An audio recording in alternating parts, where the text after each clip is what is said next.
contest is scheduled for OneFall. This is OneFall. What's up, everybody? Welcome back to the OneFall podcast. My name is Sam Hudson, and I am joined by the newest DJ roadie, my pal, Jan, the man, Murphy. How's it going, Jan? Well, you just called me a roadie, so it really doesn't get any better than that. I guess it's better than being like a ring rat or something. Hey, what I've heard is you got the job, though. You're doing pretty good with it. Well, I'm pretty good at watching hockey games on my phone and finding snack trays. You are pretty good at that. Well, like I said, we are back for another episode of OneFall, and I think we have they might be somewhat similar, but we do have some new headlines for today because we are indeed on the road to WrestleMania. Today's episode is brought to you in part by Jaybird Digital Arts, but we'll tell you a little bit about that later. For now, let's get into the headlines. OneFall. Headline number one. It looks like WWE may have signed a new competitor. There is this new luchador, Jan, El Grande Americano. What are your thoughts on him? I mean, I love that drink at Starbucks. Make no mistake. The Grande Americano, I mean, I probably would go with a venti myself, but I love everything about this whole arc. I love that everyone seemingly thinks it's so obvious that it's Chad Gable. No, it's not. I love how, silly it is, how comical it is, and yet how entertained I am by it as well. This whole denial by Chad Gable that it's him and everyone else being like, come on. I mean, it's so obvious that it's you. And I mean, it is so obvious that it's Chad Gable, but I find myself interested in it. I find it to be compelling, and I love what Chad Gable has been doing for the last full year now, probably a little bit more than a year. So count me in on this. I want to see where this is going. I don't know where this this narrative has been coming that it's Chad Gable, because I don't know if you were watching Monday Night Raw. Chad Gable was at Raw clearly sick under some sort of ailment. He was in no condition to compete. So I don't think that could have been Chad Gable under the mask because he was clearly sick. And El Grande Americano came out and absolutely lit up Dragon Lee. It was an incredible match. I see. So this is where we're going. This is what we're going to do now. We're going to become part of this storyline by not agreeing that this is so clearly Chad Gable. And sick? You think he was sick? Look, watch me. Listen, I'm under your tutelage being a journalist. I'm just getting the cold hard facts here. Chad Gable was on TV with Kleenex and coughing. This is why I love this storyline, because it's so obvious that it's Chad Gable, yet here we are with that seed of doubt. I think my favorite part of it, though, there have been lots of little pieces, and at first it was like, okay, that's funny. It's probably, going to be over by the end of this show. It carried on into another show. Then we come back this week, and they've produced this amazing vignette creating this character who had this illustrious career and was known the world over, yet none of us have ever heard of him. And then he went underground, and he's reemerged in WWE for no reason. I mean, that's the brilliance of this entertainment and this storyline, regardless of where it's going. I mean, we even saw an unmasking, but it wasn't of Americano Grande. I can't even get his name right. El Grande Americano. El Grande Americano. Like, I want to order my Starbucks now and drink it like I do on our radio show. But I mean, that's the brilliance of all this. They're putting all their resources into it because it has built momentum and the fans are entertained by it. And that's partly why I love professional wrestling. Where it goes from here, there's a lot to wonder. Like, right now, it's been tied up with Dragon Lee and Rey Mysterio, but does it go beyond this? Does this keep going? Do we see him in a WrestleMania match? I'd love to see them line up a Chad Gable versus him, and then see how. Oh, what a dream match that would be! How we can pull that off. Pull it off then. Let's see you pull it off then, huh? Couple thoughts I have on this is that I don't know if you saw in that vignette you're talking about, but El Grande Americano is from the Gulf of America, which I just think is so hilariously spot on for the current climate in the world. And then, secondly, referring back in WWE 2K, which we were talking about in the first episode of OneFall, there is a somewhat reminiscent storyline of a luchador that Rey Mysterio was obsessed with as a child, who vanished away from the world to just seemingly pop back into WWE. So it's weird how sometimes storylines that seemingly have nothing to do with the actual WWE happen in 2K, and sometimes they seem to happen in real life. It's probably just a fun coincidence, but I guess you never know with WWE 2K. Do you have any final thoughts, Jan, on El Grande Americano, the hottest new signing in WWE, before we move on to the next headline? Well, I am a little curious if you've downloaded that character or created that character in 2K yet. I have not, but it's going to be my first step when we're done recording OneFall right here. Well, I'm in the meantime going to go get an El Grande Americano at Starbucks when we're done here. OneFall. All right. Headline number 2. John Cena is going to ruin wrestling. What do you think about that, Jan? I welcome John Cena ruining wrestling. I love everything about this. And it's fitting that this is headline number 2. And this was the second consecutive week that John Cena came out to open the show and delivered absolute fire in his promo. Last week, we saw him, target a small child who ended up being, internet famous the next day. We saw him deny that he would, even change his anything that he does for the fans because he was just done with the fans. He was breaking up with them. This week he comes out, takes a shot at Ric Flair, says he's going to win the title, become the greatest of all time, and retire and take the title away so the company has to create a new title. He's going to ruin wrestling. How can you not think that these are two of the greatest promos of all time? They are making Cody Rhodes irrelevant. Like, it doesn't matter what Cody comes out and says or does.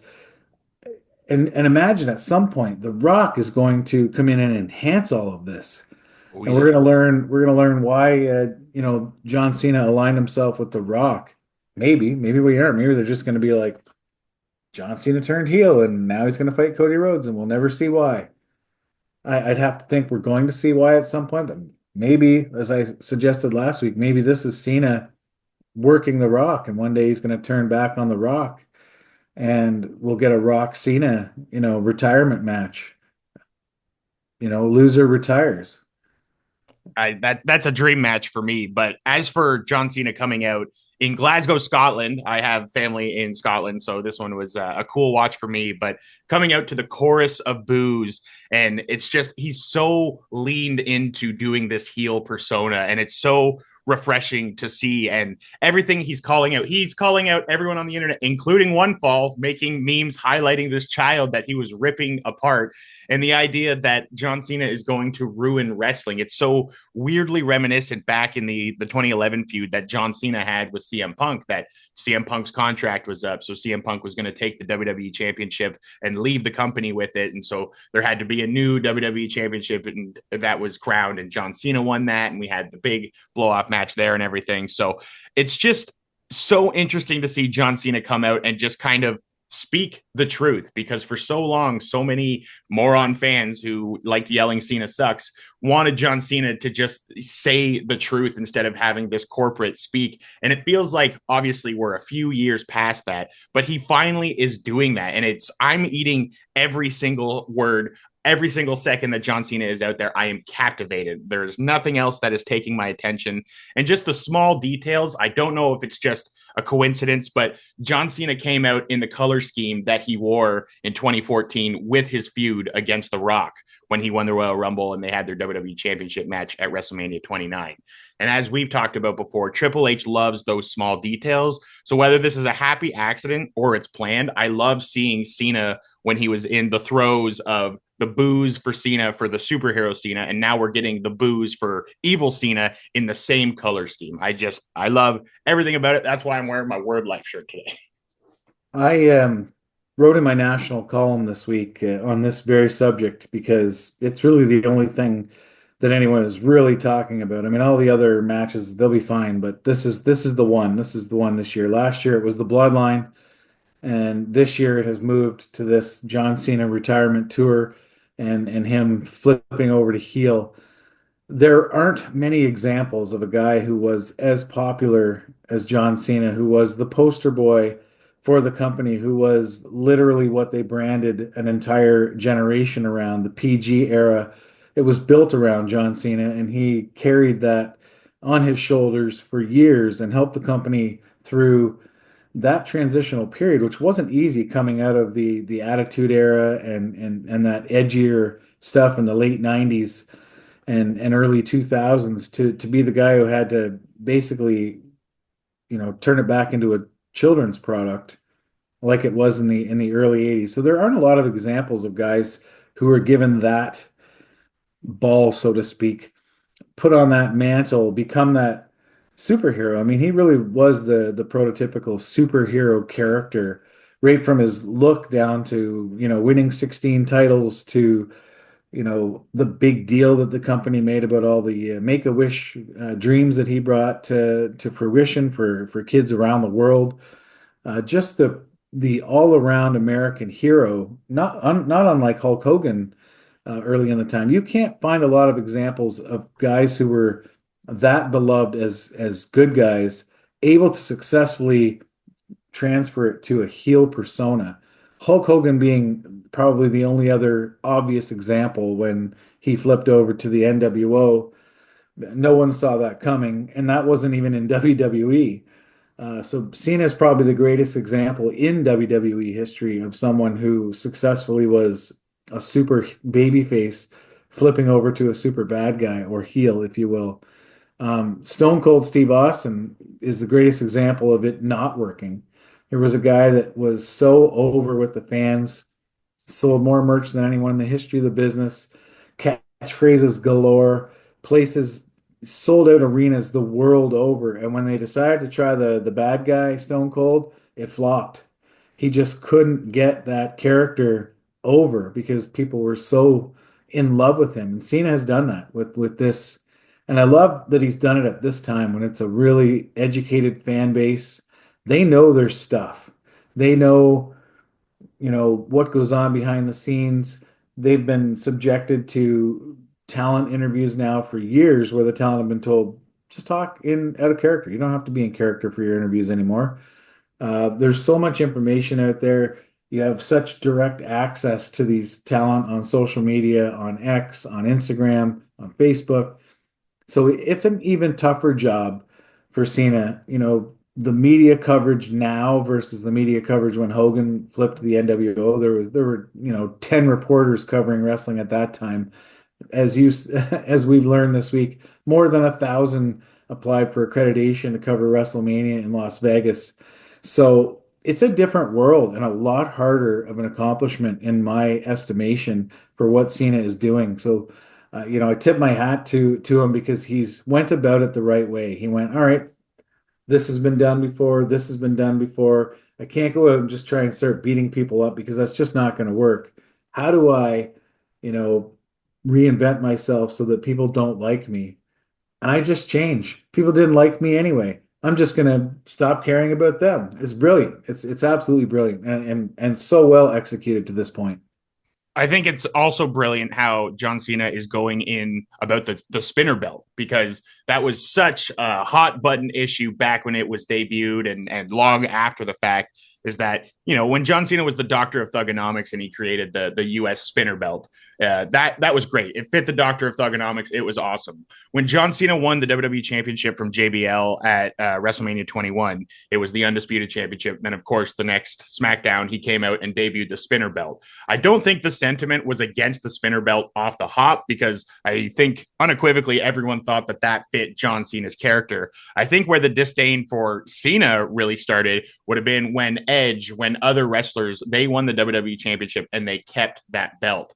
And of course, John Cena knows how wrestling fans think, but he's leaning into this, right? He's making, again, morons like me feel stupid for the way we were treating him back in the day. And that's becoming this storyline. And I just think that's so brilliant because what would the reaction be if John Cena were to defeat Cody Rhodes, if he brought that spinner belt back out for his last run? I get it. And, the only things I'm wondering, he's got one more appearance before WrestleMania. Maybe two, because is he going to be at the Raw right before WrestleMania, or is he not appearing after this Monday until WrestleMania itself? Don't quote me. I think he has a SmackDown in there too. So I'm wondering, I'm left to wonder, is he going to, what has he not sort of picked on yet? The jorts. He hasn't, made a big deal about the jorts yet. Everybody makes a big deal about his jorts and the bald spot. Does he go there? Yeah. Right? Does he go there? You're making fun of a man's hair loss. Like, you're awful, right? Like, you're picking on me for a bald spot on the back of my head. I'm left to wonder if he goes there with how creative he's going to go, because I didn't see the spinner belt thing coming until it happened, and I was like, oh my God, that's brilliant. Like, and the this, right? You can't see me. He's gone after those two things. Will the jorts fit into all this? The bald spot, where else could he go? There is a lot of room. One thing that I have noticed over the last couple of weeks that obviously feels intentional is that John Cena has come out to berate the fans, say that he's breaking up with them, that he doesn't like them, that they're awful. But both times Cody Rhodes has come out and John Cena has stayed silent and then left. Yeah. Cody Rhodes hasn't had anything to say other than a rebuttal, and John Cena is just letting that lie. I'm wondering what is happening there. Is Cena just going to wait to, clap back, so to speak, until their wrestling match at WrestleMania, or is, John Cena cooking something? Well, where does the Rock fit into all this? We have to see that. I think we have to see, I feel like we have to see the Rock before WrestleMania. I don't think the Rock can just walk in on WrestleMania night and, influence this match, unless maybe Cody Rhodes agreed all along. And maybe The Rock's going to show up at WrestleMania. We're going to think he's coming out to help Cena, and he helps Rhodes, and Cena loses that match, and Rhodes goes ahead and turns into the bad guy. Like, there's another possibility that the roof would fly off if that happened, right? Cena spends 6 weeks running down his fans. Rock shows up at WrestleMania when it looks like, Cena's about to win the match. Boom. You know, Cody Rhodes had already aligned himself. Maybe it's that watch or whatever it was that The Rock gave Cody Rhodes. Maybe that factors into this WrestleMania. That's long-term story building. Whatever The Rock handed Cody, maybe that turns out to be what brings them together this WrestleMania. Fantasy booking 101, but the place would go nuts. After we're done recording OneFall, I need to go download El Grande Americano on 2K, and I need to play out this storyline to see what you just said, how that would look. All right. OneFall is produced in part by Jaybird Digital Arts. Looking for top quality graphic design? Then look no further than Jason Reese and Jaybird Digital Arts. Musicians, business owners, performers, event promoters, athletes, Or a professional wrestler. or maybe you're just someone in need of expert photo editing and design work. You need a graphic designer who can bring your vision to life. So once again, let me introduce you to Jason Reese of Jaybird Digital Arts. Logos, t-shirts, stickers, business cards, flyers, social media graphics, photo editing, print ads. He's skilled, he's creative, and he's reliable. Jay takes the time to understand your style and creates designs that truly represent you, whether it's for your brand, event, or a personal project. He consistently delivers work that gets noticed. Jaybird logos are seen everywhere, from Chinlock Wrestling's logos and posters, t-shirts, and even here with the OneFall logo. I can't recommend him enough. His service, creativity, and attention to detail are a cut above the rest. Visit jaybirddigitalarts.com or email jaybird.digitalarts@gmail.com to get started today. That's jaybirddigitalarts.com or email jaybird.digitalarts@gmail.com and tell him OneFall sent you. And just remember, his business looks good when your business looks good. OneFall. Headline number 3. Roman Reigns, Seth Rollins, CM Punk are on a collision course. It looks like it's all but set for a triple threat at WrestleMania. Jan, thoughts? Ah, boy. Any other WrestleMania, I would be like, this is the greatest match of all time. It's so lost to me in a bunch of different things. It's lost because the Cena Rhodes thing is dominating headlines, conversations, the night itself, the event itself, but also the sporadic appearances of all participants, save maybe for Seth Rollins, who seems to show up week in and week out. I'm a little bothered by the broken schedules of everyone, getting them all together and setting this match up. We hardly ever see Reigns. Punk we see sporadically a little bit more, and Rollins is the one we see all the time. So from that perspective, I'm not as invested yet in this match simply because of that. Also because I'm being pulled in other directions. The John Cena thing has me so captivated. Um, Charlotte Flair, Tiffany Stratton has me very interested as well. Gunther, to a degree, I've really invested in the Gunther thing, even though I didn't think I would be. Um, all of that is conspiring, I guess, to say that it's conspiring against me feeling as great about this match as I feel like I should be. If that makes any sense. It does. I mean, the brawl they had back on SmackDown last Friday, I thought was great. It really set the tone and the stage for what this match could be because everyone was going, where does CM Punk fit into this? The story is Roman and Seth. But then, CM Punk comes out, the two of them are in the middle of the ring, and he tells them neither one of them have ever beaten him without the other's help. And so that kind of adds a little bit of a sprinkling to the match itself, right? And then, of course, it's a brawl out. It's an all arena brawl, and everyone gets their moment in the sun. They get up, they point at the WrestleMania sign. It's building. We can see where it's going, and it's entertaining. Whereas with Seth a couple weeks ago on Raw, we were talking about it on OneFall, is that Seth Rollins comes out and kind of says, Brussels, look at me, how we doing? Whereas CM Punk came out on Raw this past week and kind of elevated the story, pushed it ahead a little bit, looking forward to the next time they're all going to meet and asking questions. So I don't know if that was just, again, the Brussels thing was just Seth Rollins going out there getting his pop, but CM Punk went out, he got his pop, he's right here in the hometown, but he is also pushing the story forward to see where it can potentially go for WrestleMania, because as he said, he's not getting what he wants because the main events are seemingly set and he's not in them. So I think there's a lot of room for this story to still go. I do too. I just don't know how much time there is for it to be told. What, 2, 3 episodes left. Potentially there's enough time. The question I keep asking myself over and over is, can anyone other than CM Punk be the victor in this match? I don't see it. It has to be Punk. At this point in my mind, Reigns is not committed to a full-time schedule. I don't know what lies ahead for the bloodline. Paul Heyman fits into all this somewhere with CM Punk. Clearly, we're seeing, droplets of that. And I don't think that any one loss can hurt Seth Rollins at this point. I think the loss would hurt CM Punk more than it would either of the other two guys, only because Punk's got us so invested in his mission that it would feel a real shame if he didn't win this match, if that makes sense to you. The way it's gone so far, it feels to me like Punk has to win this match. And maybe that's what they're trying to set it up, to make it seem like he has to win this match. He has the most on the line in this match. It'll be interesting to see. It's 3 incredibly entertaining wrestlers in one single match. I'm enjoying the build up to where it could potentially go, but it looks like we're getting a triple threat: CM Punk versus Roman Reigns versus Seth Rollins at WrestleMania 41 in Las Vegas.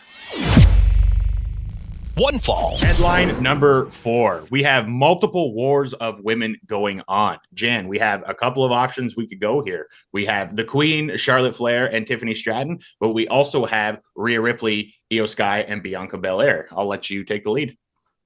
Well, for my money, the Charlotte Flair Tiffany stuff is as good as anything being built for WrestleMania.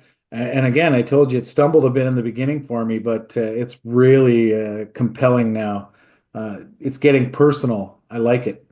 The two sort of the joint interview they did, where they started to get a little bit more personal. I really enjoyed it. Normally, I'm not a let's do 2 interviews, via satellite together. That's not usually my favorite thing. They did that a lot in the Attitude Era. People doing promos from home or from other places. It worked effectively then. Now it doesn't work as effectively for me. Maybe my tastes have changed, but this one in particular worked really, really well. Charlotte taking personal swipes at Tiffany, Tiffany taking swipes at Charlotte, both for their looks and their abilities. And I think this one, for me, continues to be one that the wrestling part of this match will be fantastic. Mhm. Because I'm so invested already in the story, I think it's got the potential to be a main event type match. And I'm really, really excited for this one. I'm also excited for where the wrestling could go because both Charlotte and Tiffy both have a pretty prominent moonsault that they do in their arsenal. And I think not necessarily that's going to be the story of the match, but I think there's a lot of potential for that to be coming up in their potential match. Charlotte could go for the prettiest moonsault ever. Maybe Tiffy could go for a moonsault on the outside. It's similar looks, similar move sets. I think there's a lot of Just one last thought on the Tiffany Charlotte thing, because again, I think I said this on the last show. They have to get this right. There's an opportunity here for Charlotte to help elevate Tiffany to superstar, megastar status. And I really strongly feel that they have to get this right. And that's the outcome that needs to happen at WrestleMania. Just as it was done for Bianca Belair, just as it was done for Rhea Ripley, as it was done for Trish Stratus back in the day. There are rare opportunities to push somebody to the top of a card, and this is one of those. And I really hope they get it right. On the other side, here on Raw, we have very different people that are potentially going for the belt. We have Rhea Ripley and Io Sky in another rematch next Monday, and whoever is going to win that match and become the Women's World Heavyweight Champion will then be facing Bianca Belair at WrestleMania 41. What are your thoughts on that situation?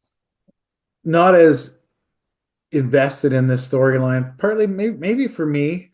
The triple threat storylines are hard. When we book triple threat matches for Chinlock Wrestling, sometimes we have the conversation: is this a throwaway match? Are we putting three people in a match because we don't have a compelling enough storyline to do two separate matches? Or is the card so plugged up that we're trying to do fewer matches, so we're gonna, make one a fatal four-way or a triple threat match? It has a little bit of that feel to me. Only in that it's not as good of a story as the other ones that are happening. Um, I I don't mind Io Sky. She seems to be the logical one to win this match. If they're also trying to build her up to be somebody, she doesn't have the physical size of the others. Obviously, the others tower over her. They're giants. She's fighting two women who are built like men.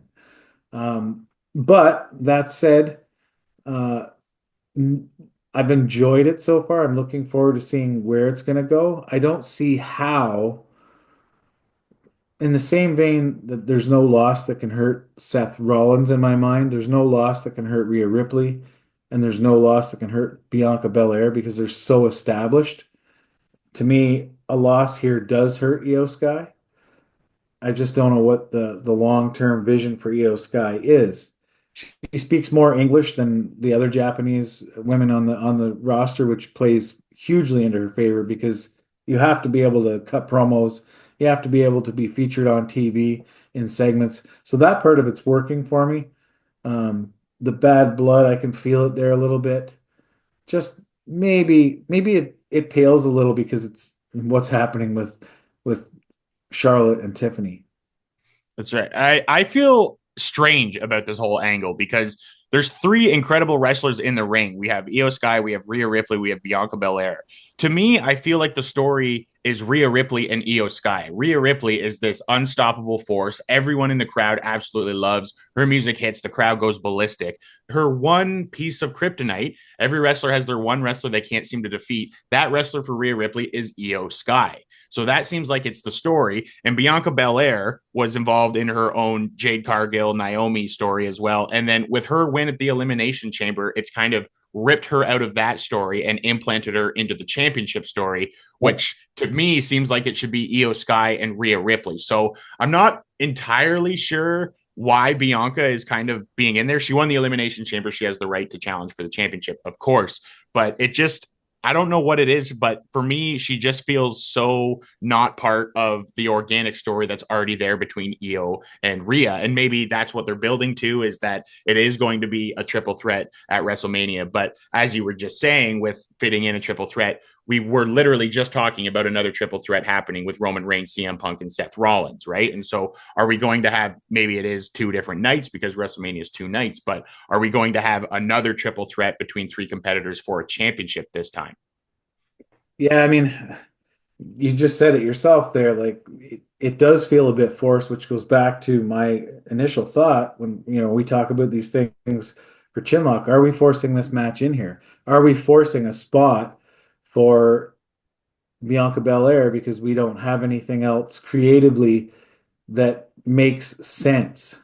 Or is this just, they wanted to do this match and maybe they're just not executing it as well as they are some of the other ones? Because this one for me isn't hitting on all cylinders or firing on all cylinders the way some of the other WrestleMania feud lead ups are. Not everyone is. You think about the Kevin Owens, Randy Orton, it hasn't even really gotten traction yet in my world. And where's Sami Zayn fit in all of this? Like, right? There's a lot of questions with that one. So they're not all firing on all cylinders. There are still 2.5 weeks or 3 weeks to the event itself. So there'll be 3 episodes, I think, of each, or 2 episodes of Raw and 3 SmackDown to go, something like that. Yeah, I'm not as, again, maybe it's because I'm so invested in the other one that this one is paling in comparison. I guess we'll just have to wait and see. As you said, we do have a few episodes left of Raw and SmackDown to build both of those storylines, and then it's WrestleMania. We'll just have to see. One All fall. right, well, that wraps up another edition of One Fall. We went through the headlines. We'll have more headlines next week. We might have some news on Las Vegas. Who knows? Oh, Jan has given me a 1. One fall. For the 1 in One Fall. Thank you so much for watching and listening to One Fall. As I said, we will be back next week with more headlines. And until then, following contest, One Fall.